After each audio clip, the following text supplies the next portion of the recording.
Hola, soy Cristina Mitre, periodista y autora del blog de Beauty Mail.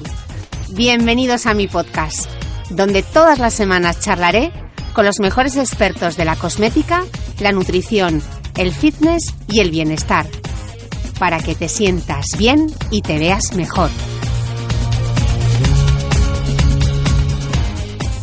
Recién aterrizada en Barcelona, donde he venido a grabar una nueva entrega de mi serie Asuntos Internos junto a Ginea.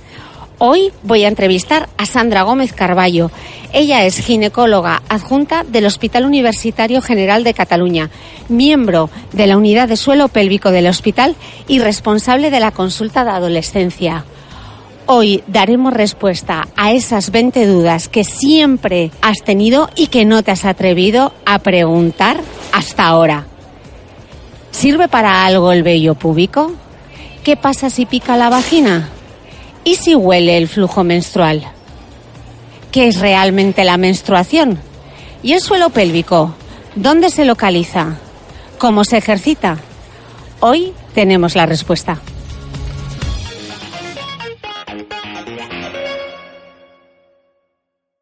Sigo en Barcelona y esta vez me he venido hasta el Hospital Universitario General de Cataluña para hablar con la doctora Sandra Gómez Carballo.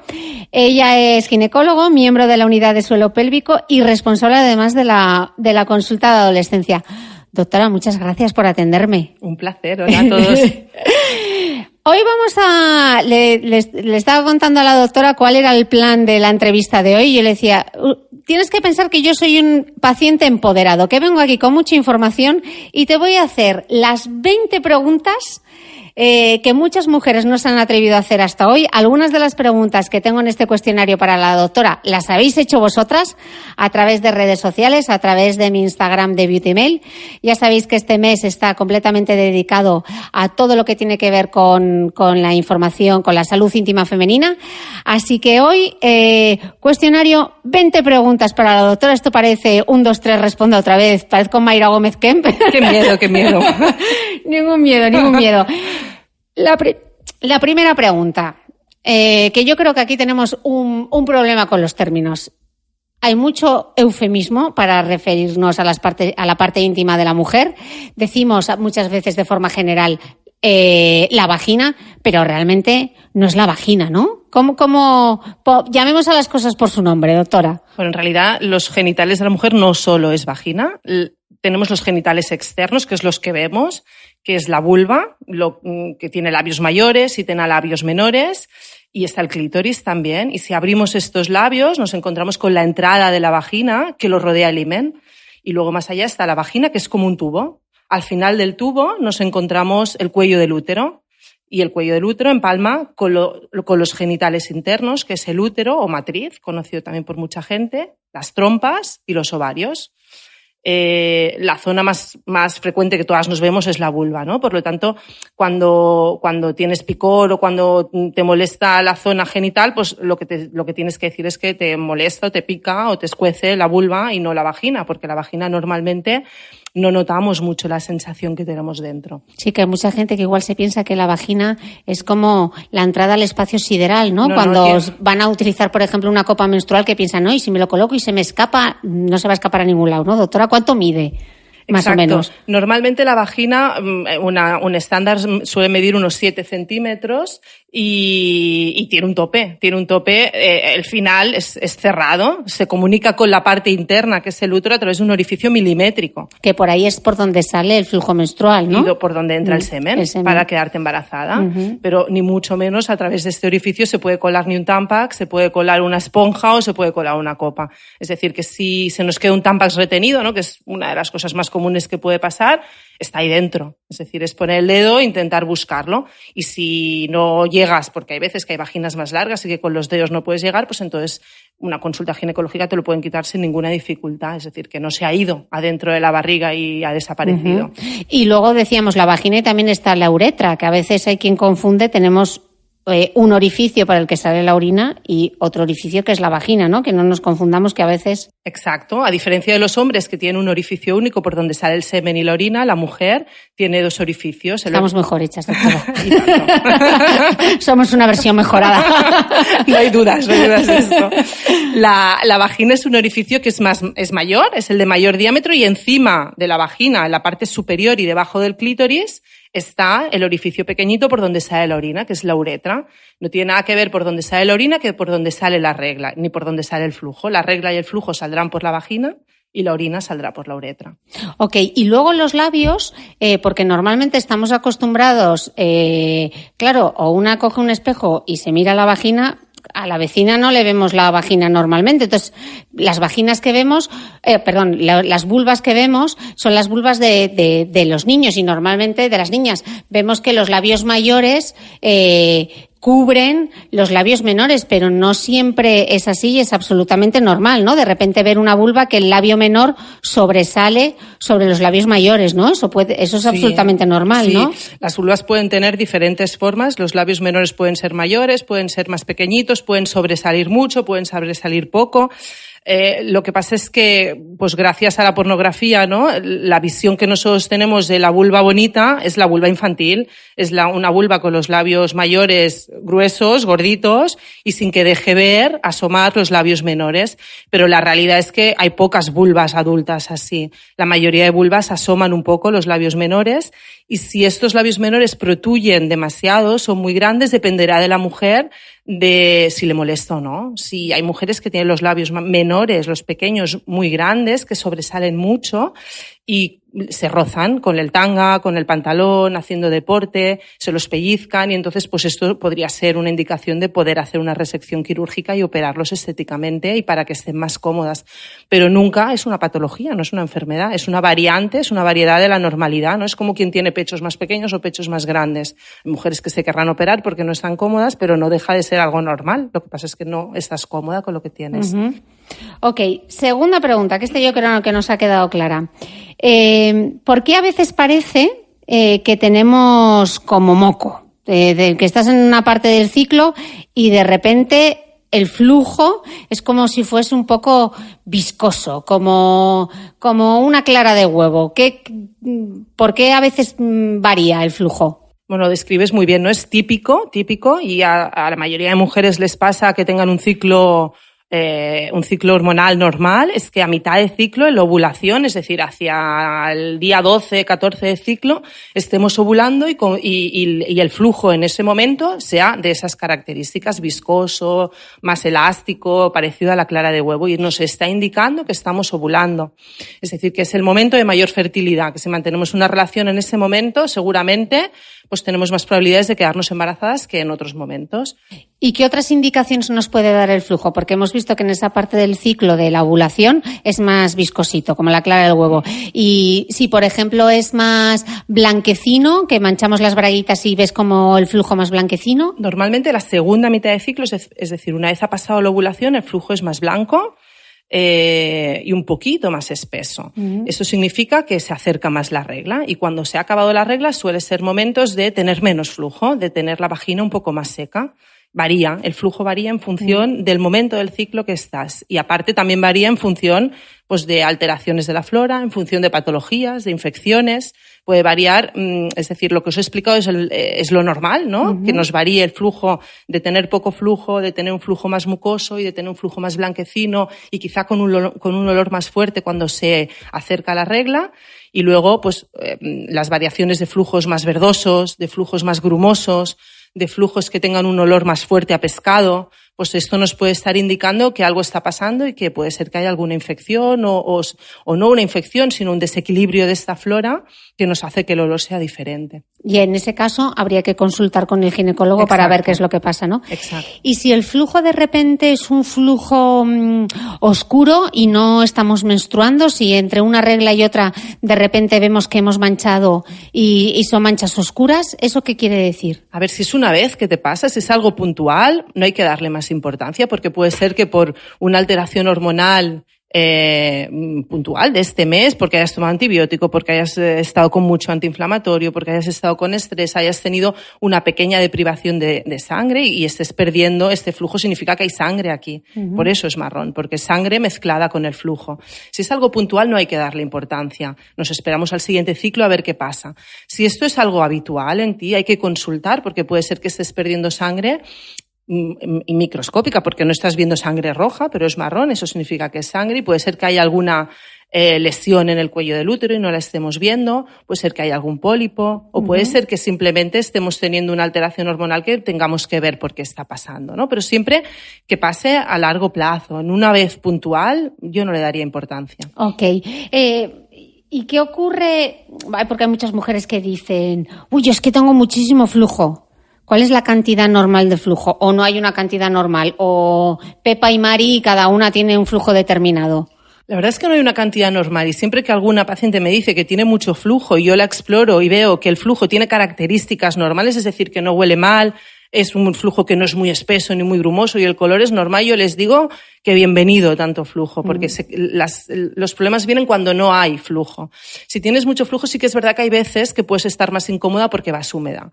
Pero si esa humedad no da mal olor y no da picor y no da escozor, es normal, no hay que hacer nada. Quizá tengas un poco más estrógeno que tu compañera y por eso tienes más. Una vagina hidratada, una vagina feliz, ¿no, exacto, doctora? Por eso digo. Bienvenido flujo. Por eso es que es todo beneficio el flujo, sí. Es todo beneficio. No hay que intentar disminuir la cantidad de flujo si este es de aspecto normal, ¿eh? Ok. Y estábamos hablando antes de los olores, porque ahí abajo huele. Lo normal es que huela. ¿Y por qué huele?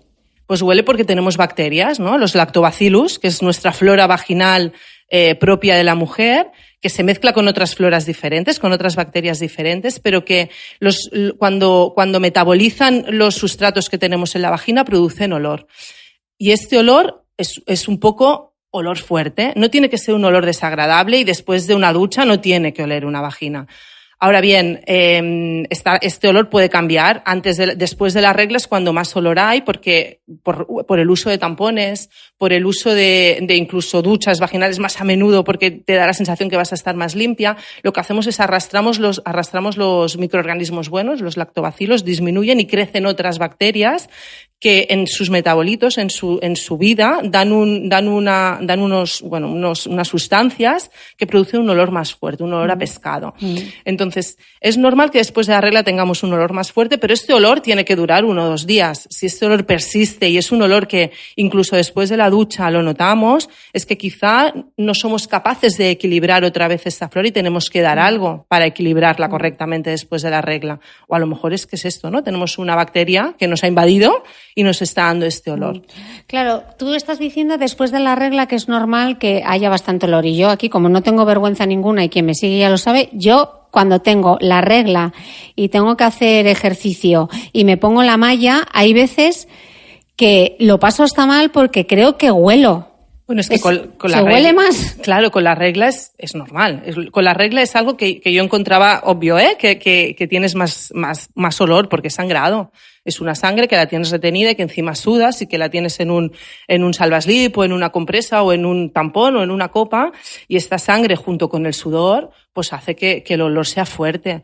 No es patológico, es normalísimo. Pero huelo más en general, o sea, ya no solo en los bajos fondos. Tengo la sensación como que sudo más, huelo más, no sé. Bueno, es el momento, ¿no? El momento de la regla, y en el momento premenstrual justo tienes menos estrógenos y más testosterona. Y el hecho de que tengas más testosterona hace que primero tengamos más olfato y segundo que nuestras glándulas de todo el cuerpo tengan más secreción. Y por lo tanto sudamos más, tenemos un flujo más fuerte y encima lo olemos más.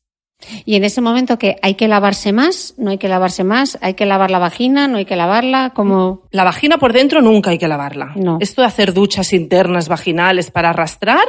lo de ponerse la alcachofa fatal. Directamente con todo el agua ahí, toda la presión, como si fuese una Karcher, no. Nada, esto es menos limpio, porque lo que haces es arrastras a nuestras amigas, a los lactobacillus. O sea, que qué mal invento el bidet, entonces. El bidet solo sirve para genitales externos, para la vulva. Ok. Ya está, no tenemos que meternos el chorro adentro. En absoluto, no es para limpiar esto. Esto lo que hace es, al revés, que quizá en ese momento te encuentres mejor, te encuentres más limpia, pero luego empezarán los picores, nos visitará la cándida, crecerá la Gardnerella, que es la otra bacteria que le gusta y que nos invade cuando los lactobacillus los disminuimos de cantidad y por lo tanto acabaremos teniendo más flujo y más olor. Ok, entonces, ¿cómo se lava la vulva? La vulva es con agua, un jabón neutro, y solo externamente. Y una vez al día es más que suficiente. O después de si has ido al gimnasio, aunque te hayas duchado a la mañana, pues y haces la ducha, pues obviamente te puedes dar un poco con jabón, pero por razón externa, ya está. Si la flora vaginal no está bien, ¿puede ser más propenso a tener infecciones? Sí. La cándida, por ejemplo. Exacto. Si la flora no la tienes bien, que es tu defensa, ¿no? Es como los que sacan el armamento para que no entren el resto de patógenos, hace que la cándida crezca. La cándida la tenemos en nuestra flora. Vamos a explicar qué es la cándida, porque igual no todas las mujeres han tenido cándida. La cándida es un hongo. Pero si la tenéis, lo sabréis, porque pica que te quieres morir. ¿Qué es? La cándida es un hongo, ¿vale? Que es un hongo típico de la vagina, que puede ser que esté en tu flora vaginal normal y que no te produzca ningún síntoma, ni que te enteres que la tienes. Pero cuando se desequilibra, porque crece, porque el resto de flora disminuye, los lactobacillus disminuyen, por lo tanto la cándida crecerá, nos da síntomas. Y lo que más molesta es que pica mucho. Y el flujo es como yogur, un flujo muy espeso y grumoso, como si fuese requesón. Entonces, la cándida hay que tratarla con antifúngico, hay que tratarla con unos óvulos especiales para la cándida. Es muy frecuente, ¿no?, cuando la paciente tiene cándida, que nos pregunte si es una enfermedad de transmisión sexual, si la he cogido en el lavabo de no sé dónde, si la he cogido en el gimnasio. No, la cándida no es de transmisión sexual, no nos la transmite nadie. Es simplemente un desequilibrio de esta flora que hace que la cándida sea más resistente. Es un organismo que es más resistente que el resto. Pues crece porque le hemos puesto en condiciones perfectas para que pueda crecer. Y para estas mujeres que tienen cándida recurrente, que hay quien no termina de recuperarse de una cándida y ya tiene la siguiente, ¿hay algún tipo de, no sé, recurso más allá de ponerse los óvulos o algo que pueda hacer para prevenir la cándida? Seguramente estas mujeres, primero hay que ver qué higiene hacen, ¿no? Hay muchas de estas mujeres que lo que hacen son esto, duchas vaginales, lavarse mucho porque le da la sensación que así quitan flujo y que mejoran las infecciones. Por lo tanto, lo primero es un gel adecuado con higiene una única vez al día. No utilizar salvaslips ni bragas que sean de licra, porque esto hace que no transpire bien la piel, haya más humedad, y a la cándida le encanta la humedad.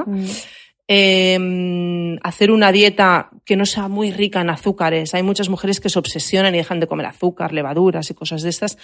Médicamente no está indicado, aunque sí que hay muchos dietistas que lo recomiendan, pero no hay ningún estudio con mucha evidencia científica detrás que haciendo una dieta súper estricta en bajas azúcares mejorará la cándida.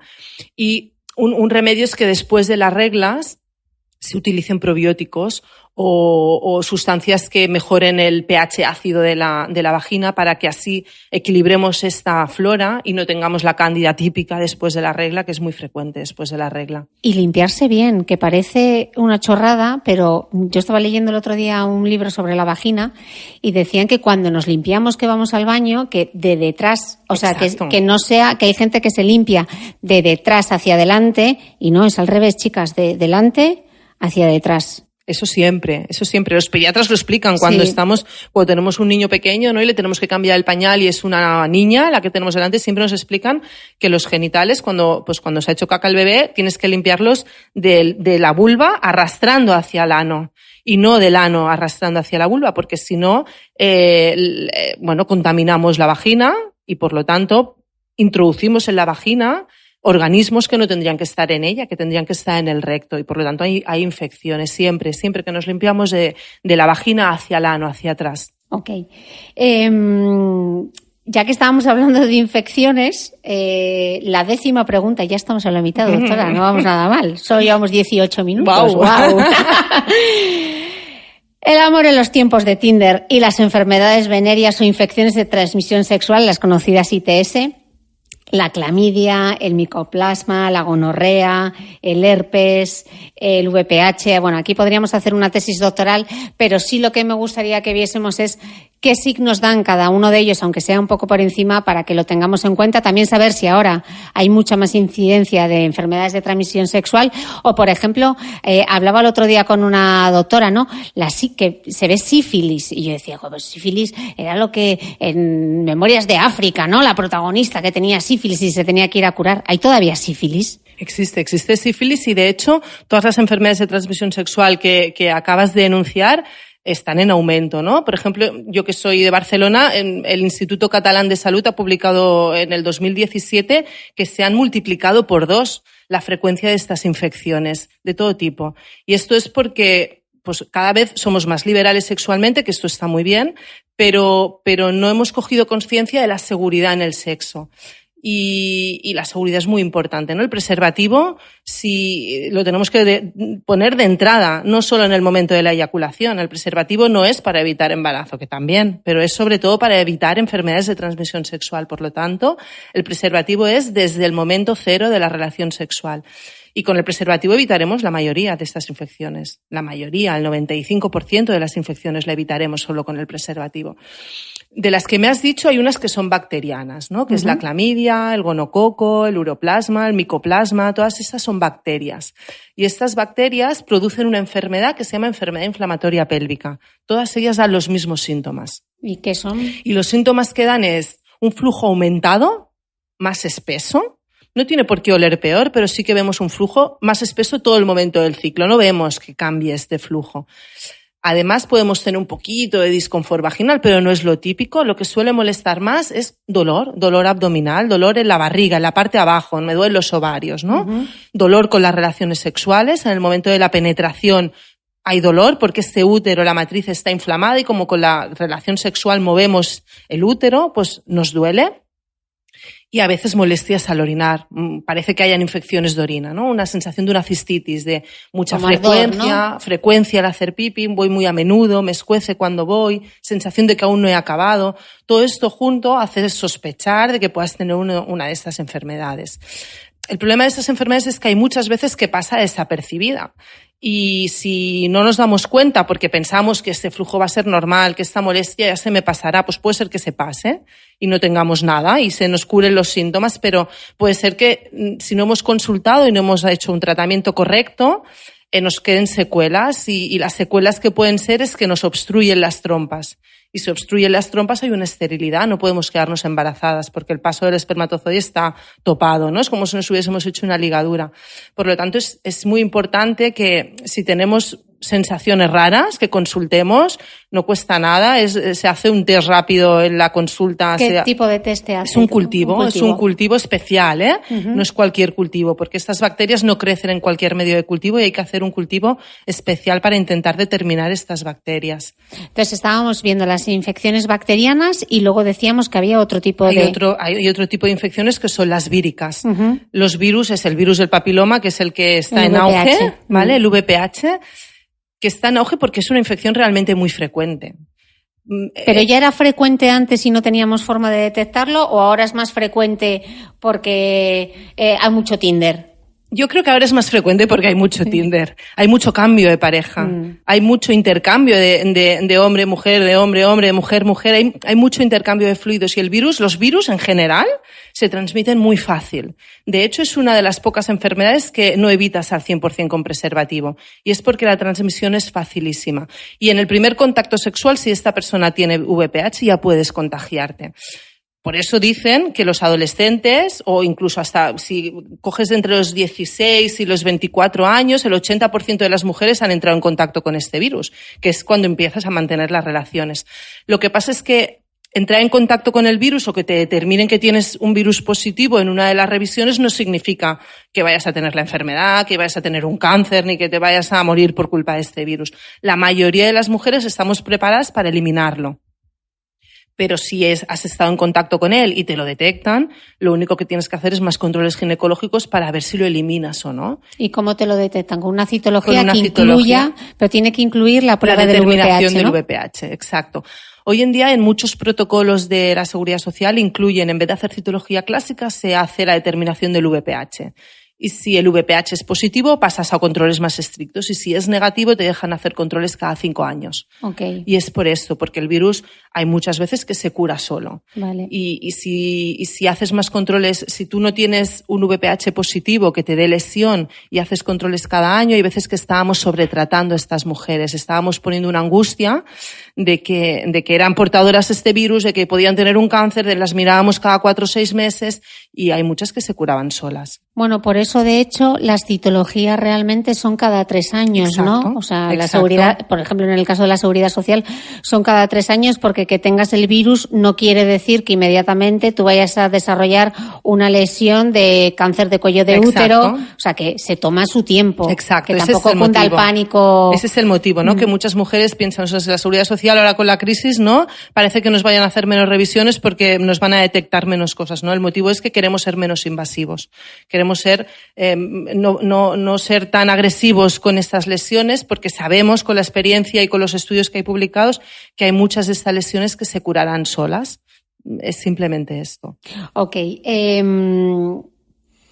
Estábamos hablando del herpes, nos quedaba el herpes. El herpes es el mismo herpes que las calenturas que nos salen en los labios, ¿no? ¿O no? Es muy parecido, es de la misma familia, ¿vale? Primo hermano. Es primo hermano. De hecho, las lesiones que producen son iguales. Lo que pasa es que cuando aparece en los genitales, normalmente es el tipo 2. Y el tipo 2, este sí que es de transmisión sexual. Al igual que os decía que la cándida no lo era, si nosotros tenemos un herpes en la vulva, es de transmisión sexual, es decir, nos lo han contagiado y es por no uso de preservativo. ¿Y se puede contagiar de la boca a la vagina, de la boca al pene? Sí, con ¿no? Sexo oral podríamos contagiarlo también, es decir, hay casos que vemos lesiones en la vagina que empezamos diciendo que son herpes tipo 2 y luego al final cuando pides en sangre qué herpes es, te das cuenta que es el herpes 1 y eso es porque ha habido sexo oral en un momento en que la persona tenía alguna lesión en la boca, porque si tú tienes un herpes 1 pero no tienes absolutamente ninguna úlcera, no lo vas a transmitir.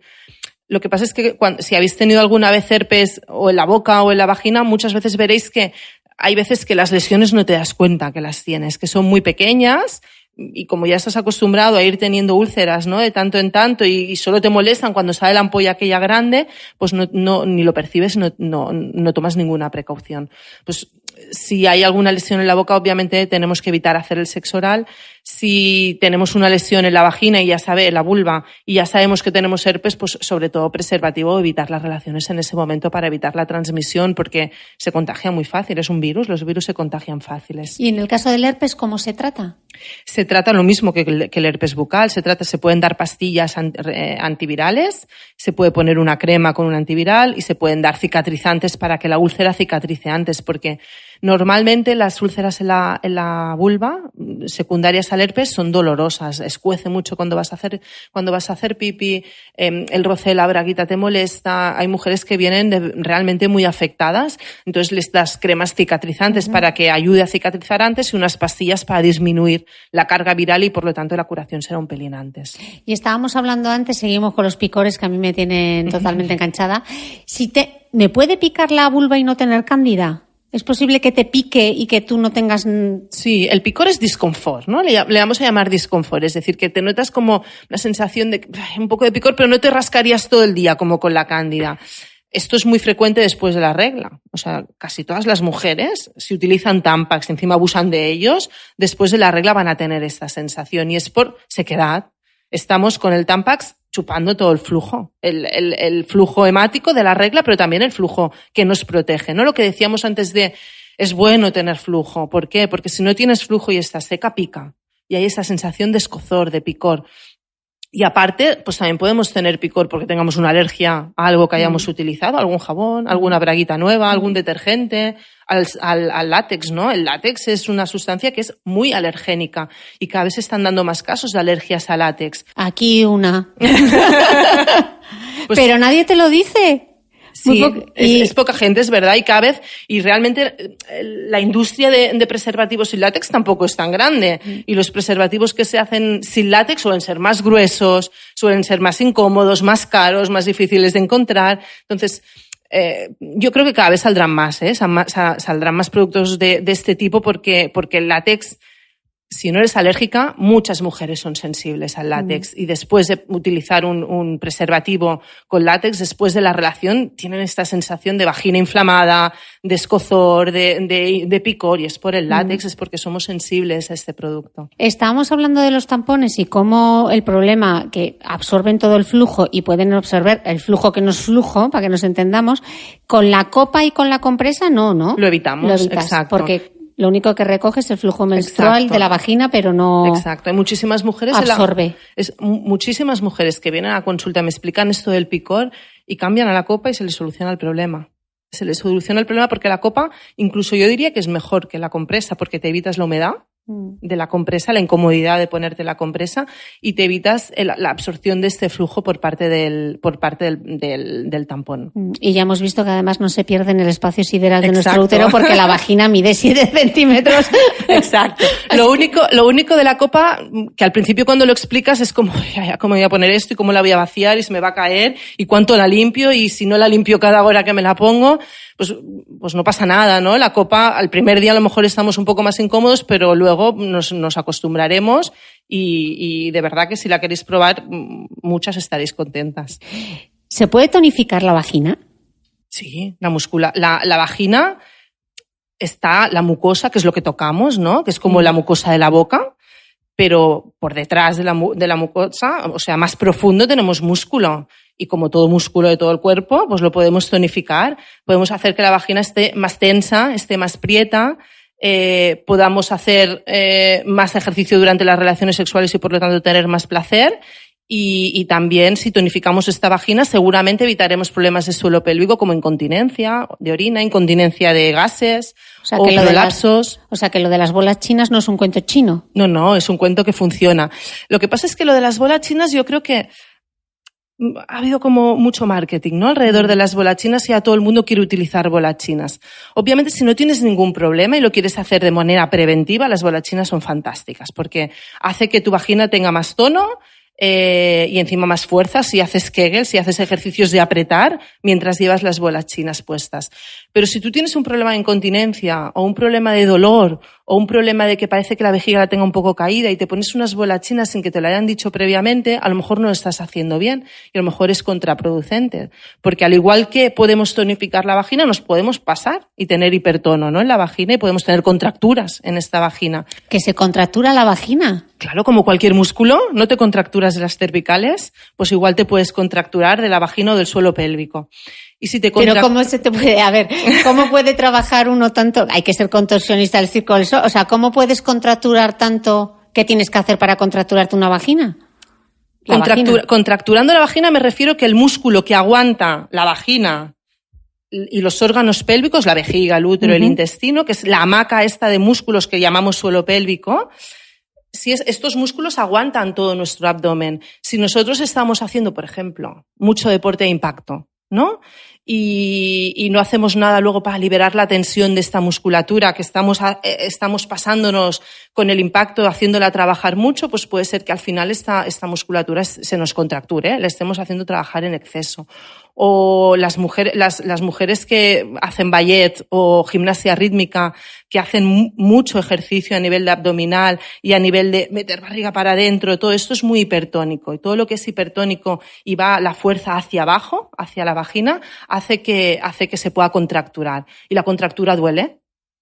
Te duele como si tuvieses la regla siempre, o te duele con las relaciones sexuales, o te duele al ponerte un Tampax. No me puedo poner el Tampax porque me da la sensación que se me va a caer todo el rato, que la tengo medio fuera, ¿no? Pues eso significa que tenemos el músculo demasiado fuerte. Si aquí nos ponemos unas bolas chinas, ya lo acabamos de machacar. Y entonces el dolor puede ir a más. Para eso están los fisios y hay ejercicios de estiramientos de esta musculatura, que seguramente que si haces un deporte de forma rutinaria y te han enseñado a hacer estiramientos, pues estiramientos de la musculatura pélvica se hacen también. Y es justamente para prevenir esto, ¿no? Para prevenir las contracturas. Pues hagamos un ejercicio, doctora, que como la gente sabe que este podcast es largo y seguro que están relajadas ahora mismo, yo te digo, ¿dónde está mi suelo pélvico? O sea, ¿cómo puedo yo ahora que estoy sentada hablando contigo? ¿Cómo me imagino yo? ¿Cómo puedo? Claro, porque tú me dices, contrae el bíceps, te lo contraigo, contrae el glúteo, te lo contraigo. Pero me dices, Cris, ¿dónde está el suelo pélvico? Me tengo que concentrar porque... Mucha gente no lo sabe contraer, ¿eh? Claro, ¿cómo...? Venga, chicas, vamos a contraer, que nos diga la doctora cómo tenemos que contraer el suelo pélvico. Bueno, lo más fácil para localizarlo. Lo más fácil es, si nunca lo has intentado, es que te pongas sentada sobre una superficie rígida, dura, porque entonces la sensación es mayor. Y cuando estés puesta en la superficie rígida, pues notas lo que está tocando en el suelo, y lo que toca en el suelo normalmente es la musculatura, no es solo la vulva. Pero si queremos hacerla trabajar, tenemos que hacer como si nos aguantásemos la orina. Estamos haciéndonos mucho pipi, queremos retenerlo, no podemos y queremos retenerlo. El apretar, lo que estamos utilizando es la musculatura pélvica. Y si nos queremos aguantar un gas también, lo que estamos haciendo es ejercitar esta musculatura pélvica, la parte más posterior, la parte más del recto. Si aún así, no sé si lo sé hacer bien, lo más fácil es ponerte un dedo en la vagina y apretar este dedo. Intentar hacer fuerza para ver si movemos la vagina. Si movemos la vagina apretando, consiguiendo que el dedo tenga, pues esté rodeado todo él por la vagina con una presión suficiente, eso quiere decir que estamos ejercitando este músculo. ¿Y por qué muchas veces en el ginecólogo nos preguntan, bueno, y cuando estornuda, qué pasa? O de repente, ves a algunas mujeres que van a estornudar y cruzan las piernas. ¿Qué nos quiere decir eso? Pues quiere decir que nuestro músculo, nuestras musculaturas del suelo pélvico no están bien, no están saludables, están flojas. Hemos dicho que pueden estar contracturadas, pero es mucho más frecuente que estén hipotónicas, que estén blandas, que estén rotas después de un parto, ¿no? Y el síntoma más común es la incontinencia. Pero existen otros síntomas. Existe el no tener sensibilidad suficiente en una relación sexual, el que se nos caiga la matriz o que tengamos la vejiga caída, o tengamos incontinencia de gases también. Esto no se dice, pero es muy frecuente que haya... Incontinencia de gases, ¿eso que se nos escapen los PDTs. Es algo que es muy frecuente. Y la gente, pues parece que lo de la gota de orina ya empieza a decirlo la gente, pero lo otro no lo dicen tanto, ¿no? Todo esto nos está indicando lo mismo, que el sostén de estos órganos, que es la musculatura, está fallando, está floja, está hipotónica, está muy laxa y hace que los esfínteres no estén funcionando como toca. La incidencia de alteraciones de suelo pélvico es alta. En el mundo está alrededor de un 25%.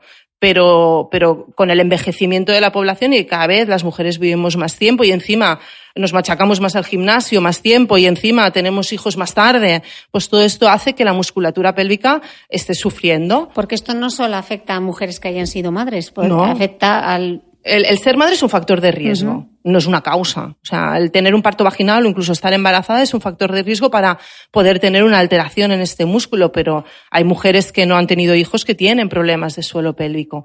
Entonces, yo creo que a nivel preventivo todas las mujeres tendríamos que ejercitarlo con bolas chinas o sin bolas chinas, haciendo el Kegel, ¿no? El Kegel es estos ejercicios que os he dicho de aprieto la vagina hacia arriba, aprieto el ano hacia arriba y hacerlo de forma rutinaria al menos 1 o 2 veces al día, ejercicios series de 10, ¿no? Aprieto, relajo.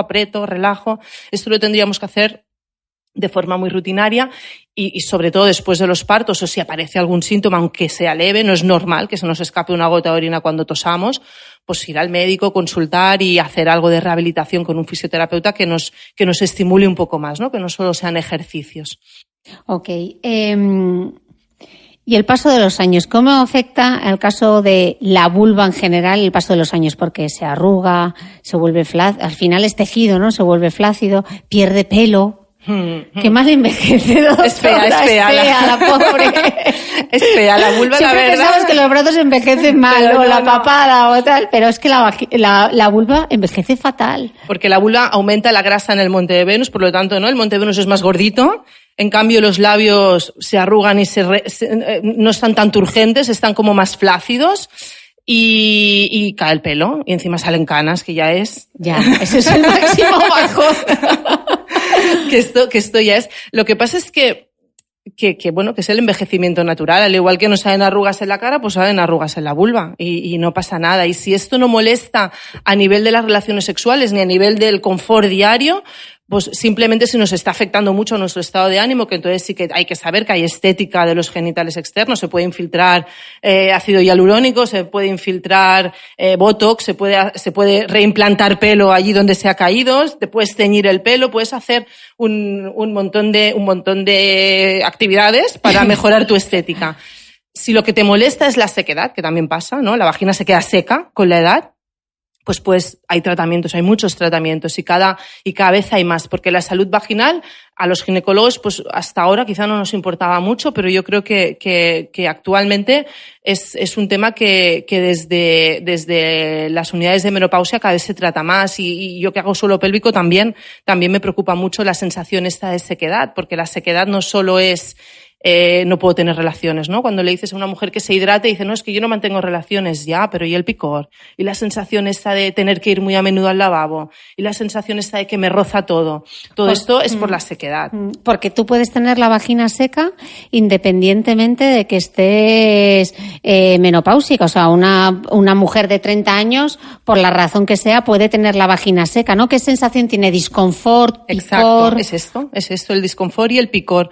Y molestias en las relaciones, porque no lubricas. Y si no lubricas, la relación con penetración es más complicada y tienen que ir tirando siempre de los lubricantes.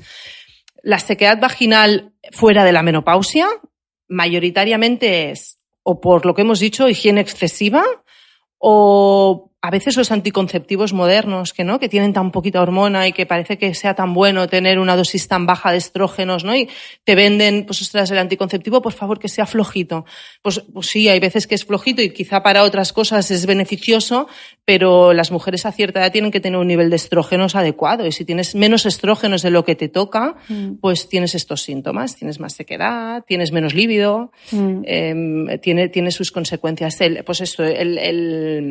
anticonceptivo puede ser una causa después de los embarazos, las lactancias prolongadas, ¿no? Las mujeres que dan el pecho mucho tiempo también están sometidas a un nivel de estrógenos muy bajo y por lo tanto también pueden tener esa sensación de sequedad. Y que esté dentro de lo estándar en una mujer que esté lactando no significa que nos tengamos que aguantar con ello. Hay productos que lo solucionan. Okay. Esta es otra pregunta que ha hecho una lectora y ella me dice si el vello púbico sirve para algo y si puede provocar infecciones como la cistitis. Pero antes de que me conteste la doctora, me vais a dar un minutito porque tengo una cosa muy importante que contaros. Gracias a nuestro sponsor Ginea por hacer posible esta nueva serie de Asuntos Internos, en la que vamos a explorar todo ese maravilloso universo que se esconde entre nuestras piernas. Si un cutis seco es molesto, no os quiero contar lo que se sufre cuando la vagina está deshidratada. Irritación, escozor, picor y dolor durante las relaciones sexuales. Aunque en la menopausia, con la bajada de los estrógenos, el epitelio de la vagina se sensibiliza, es posible experimentar sequedad vaginal en cualquier otro momento. Por ejemplo, en el posparto, la lactancia, durante el último periodo del ciclo menstrual, por la toma de anticonceptivos orales y también por efecto de otros tratamientos como por ejemplo la quimioterapia y la radioterapia. Utilizar ropa ajustada o en tejidos sintéticos y el estrés también pueden producir sequedad vaginal. Ya sabéis que una vagina hidratada es siempre una vagina feliz y si hay un activo hidratante que me gusta, ese es el ácido hialurónico. Y Melagin, hidratante vaginal de Ginea, lo incorpora en su fórmula. Melagin, hidratante vaginal de Ginea. Es un gel no hormonal que se aplica en el interior de la vagina con unas cánulas. Está enriquecido con ácido hialurónico, árbol de té, centella asiática y prebióticos para hidratar las paredes de la vagina y ayudar a regenerar su mucosa. Muchas gracias a Melagin, hidratante vaginal de Ginea, por este consejo íntimo.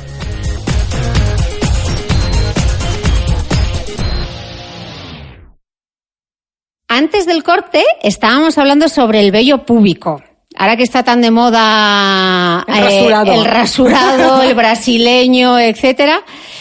Y yo me pregunto, si hemos nacido con vello ahí, ¿tiene sentido o es como las mulas del juicio que no nos sirven para nada?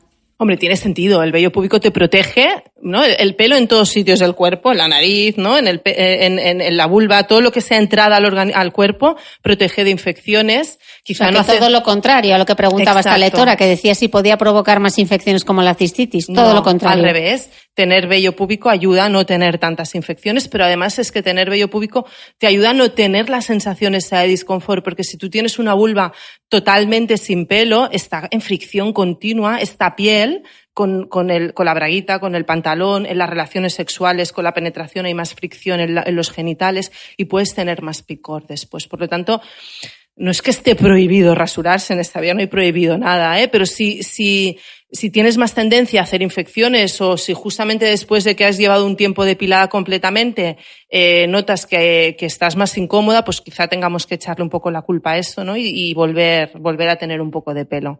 Ok. Otra pregunta de lectora. Y esta me ha hecho muchísima gracia. ¿Tener apetito por lo dulce antes de la regla es una excusa para ponerse moradas o realmente es una respuesta natural del organismo? Yo creo que es un poco de todo, hay una base científica, ¿no? Biológica detrás de todo esto, que es justo antes de la regla tenemos la bajada de estrógenos. Y a la mujer los estrógenos nos va muy bien. Es nuestra hormona que nos mantiene estar contentos, estar activos, estar más rápidos. Cuando nos bajan los estrógenos, tenemos más apetito, más impulsivo, ¿no? Es como más ansiedad y por lo tanto tenemos más impulso de comer. Y lo que te soluciona más la ansiedad es el dulce, más que el salado. Por lo tanto, es más típico que tengamos impulso por comer cosas dulces. ¿Y en qué momento del ciclo ocurre? ¿Cuándo bajan los estrógenos en el momento del ciclo? Una semana después de la ovulación es cuando empezamos a notarlo, por lo tanto la semana previa de la regla. Vale, o sea que ahí, bueno, os damos un poco de tregua. De tregua y os podéis poner un poquito, pero no con cosas que estén muy procesadas, por favor. ¿Es normal sangrar un poco por la vagina después de tener sexo o...? Normal no es. Si es en una relación que has tenido un poco de sangrado, lo vamos a dar por normal.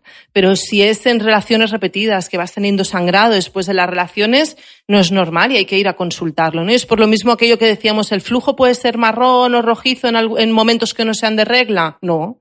Puede ser que haya alguna lesión en este cuello de útero que al tener la penetración nos haga sangrar, porque tenemos una lesión aquí en la profundidad, ¿no? Otra cosa es que en una relación puntual sangres. Pues a lo mejor es que te has hecho una pequeña herida, pues no pasa nada. Pero si es continuamente después de todas las relaciones, es un motivo de consultar al ginecólogo y que haga una exploración para ver qué es lo que hay. Ok. Y ahora ya la última pregunta. La guinda. La guinda, que es la pregunta del millón. Lo que de niña a mí me dijeron bastantes veces porque hacíamos deporte, y es, ¿se puede romper el himen en la infancia por hacer deporte? En un principio no. O sea, bueno, primero, ¿qué es el himen? Vamos a explicarlo, porque la gente ve y no... Una membrana, ¿no? Vemos como una capa ahí que obstruye. No. Como un plástico. No, el himen es una piel. Podemos entenderlo como una piel que está en la entrada de la vagina y que aunque hayamos mantenido relaciones está. Lo que pasa es que está fisurado y por eso dicen que has roto el himen.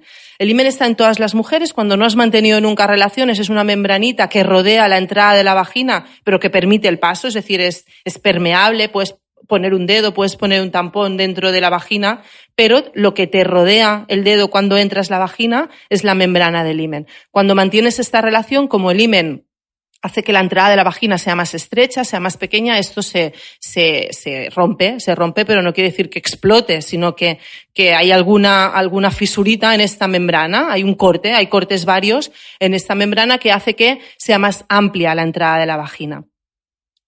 ¿Cuándo se puede romper el himen? Normalmente tiene que haber una entrada en la vagina, no puede ser que haciendo deporte tú te rompas el himen, al no ser que tengas una caída y te des un golpe en la vulva y ese golpe sea muy fuerte y puede ser que se te haya introducido pues con lo que hayas tropezado en la entrada, ¿no?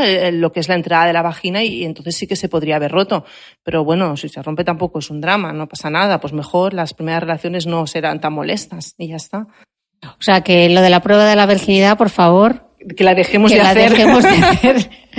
Las reconstrucciones de himen, por favor, que las dejemos de hacer, ¿no? Tendríamos que dejarlas de hacer, pero desgraciadamente aún existen, Aún hay pacientes que te solicitan el reconstruir el himen. Y el reconstruir el himen es una cirugía microscópica que tienes que ponerte unas lupas para ver dónde está la rotura de este himen y dar unos puntitos en esta zona para que otra vez esté como más rígido, y si les hacen pues la prueba del pañuelo pueda sangrar. Y no es más que esto, no es más que esto. Jolín. Última pregunta bonus track, que siempre hay una de más. Dado que en consulta ves a muchas adolescentes, para todas esas escuchantes que tienen hijas adolescentes, ¿en qué momento debemos llevar a un adolescente al ginecólogo? Esto, a ver, al ginecólogo primero hay que llevarlas cuando empiezan a tener pareja, o tú empiezas a ver que empiezan a preocuparse, ¿no? por los chicos. Pues yo creo que antes de empezar las relaciones sexuales está muy bien una consulta con el ginecólogo o con la comadrona. Hay muchos ambulatorios que visitan las comadronas. ¿Por qué? Porque tener un primer acercamiento a un profesional de la salud que les puedan explicar que existen las enfermedades de transmisión sexual, que te tienes que poner un preservativo y cómo ponerlo, que a lo mejor la primera relación sexual les es molesta, pero que pues truquillos para que no les moleste o para que paren, y darles información de que no tienen que verse obligados a tener esta primera relación sexual. Yo creo que esta confianza, que no es necesaria una exploración en esta primera visita, que es simplemente información, si viene de un profesional se lo creen un poco más que si viene de su madre, en muchos casos, Y luego, que es que si no lo van a buscar por Internet, y en Internet hay muchas fuentes que son fiables, pero hay muchos adolescentes que no saben dónde mirar y miran en muchos sitios. Entonces hay confusión de información. Yo creo que tener a alguien de referencia que se lo pueda explicar está muy bien, pero además no solo para esta explicación, porque si tú te ganas la confianza de este adolescente, si tiene un problema te lo va a venir a consultar y no se lo va a callar. Y si hay problemas y los consultan rápido, pues tienen solución, ¿no? Y seguramente, si no está funcionando el preservativo, te enterarás y le recomendarás utilizar otro método, y por lo tanto disminuiremos los embarazos no deseados. Eso es en general, pero antes de mantener relaciones se tiene que ir al ginecólogo si la regla es muy dolorosa. No es normal que hoy en día una chica no vaya al cole porque tenga la regla, es decir, o que deje de hacer deporte porque me duele mucho. Esto no es normal, tenemos que consultar porque hay soluciones para esto. No es normal que la regla venga 2 veces al año, pues tendremos que consultar por qué viene tan irregular, o que sea muy abundante, porque si es muy abundante, dura 7 días con tampones estos super plus y compresas de estas de noche todo el día, pues se nos queda anémica la chica, y esto también es muy frecuente, ¿no? Entonces son chicas que van más cansadas, que no rinden tanto en el colegio, pues todo esto son motivos para tener que consultar y poder ayudar para que mejoren esta calidad de vida. Si te pido un titular para terminar esta entrevista, el consejo maestro de la doctora, o algo que querrías que se quedasen las escuchantes hoy, que recuerden. Yo creo que lo ideal es no tener pudor de los genitales femeninos, que tenemos que normalizar que tenemos flujo, que hay en ocasiones que huele diferente. No tenemos que obsesionarnos con la higiene y ser súper pulcras, y sobre todo, si hay algo que no nos cuadra, no pasa nada, lo preguntamos, consultamos, y no empecemos a ponernos cremas que encontremos por el armario de casa de varios tipos, porque pues al final no estamos solucionando el problema, sino perpetuándolo. Pues muchísimas gracias, doctora, y repetiremos. Hasta la próxima. Encantada.